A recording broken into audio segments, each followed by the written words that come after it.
PM Shri కేంద్రీయ విద్యాలయం సత్తెనపల్లిలో సోమవారం విద్యార్థుల్లో నాయకత్వ లక్షణాలు, బాధ్యతాభావం, ప్రజాస్వామ్య విలువలు మరియు నిర్ణయ సామర్థ్యాన్ని పెంపొందించేందుకు విద్యార్థి మండలి ఎన్నికలు ప్రిన్సిపాల్ జగదీష్ కుమార్ గుప్తా ఆధ్వర్యంలో పారదర్శకంగా, క్రమశిక్షణతో విజయవంతంగా నిర్వహించారు. ఎన్నికల కార్యక్రమంలో విద్యార్థులు ఉత్సాహంగా పాల్గొని తమ ఓటు హక్కును వినియోగించారు.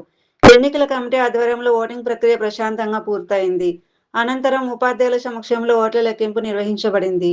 విద్యాలయం నాయక బాలిక పదవికి జరిగిన ఎన్నికల్లో స్వీటీపై 185 ఓట్లు సాధించి విజయం సాధించగా, సల్మా 110 ఓట్లు పొందారు.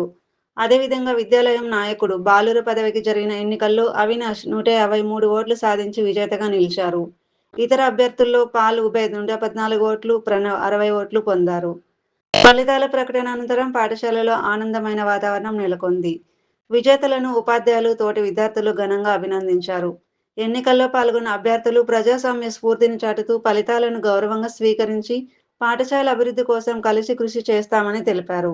ఈ సందర్భంగా ప్రిన్సిపాల్ జగదీష్ కుమార్ గుప్తా మాట్లాడుతూ, విద్యార్థి మండలి ఎన్నికలు కేవలం ఎన్నికల ప్రక్రియ మాత్రమే కాకుండా విద్యార్థుల నాయకత్వం, క్రమశిక్షణ, సేవాభావం, బాధ్యత మరియు ప్రజాస్వామ్య విలువలను పెంపొందించే ఉత్తమ వేదిక అని పేర్కొన్నారు.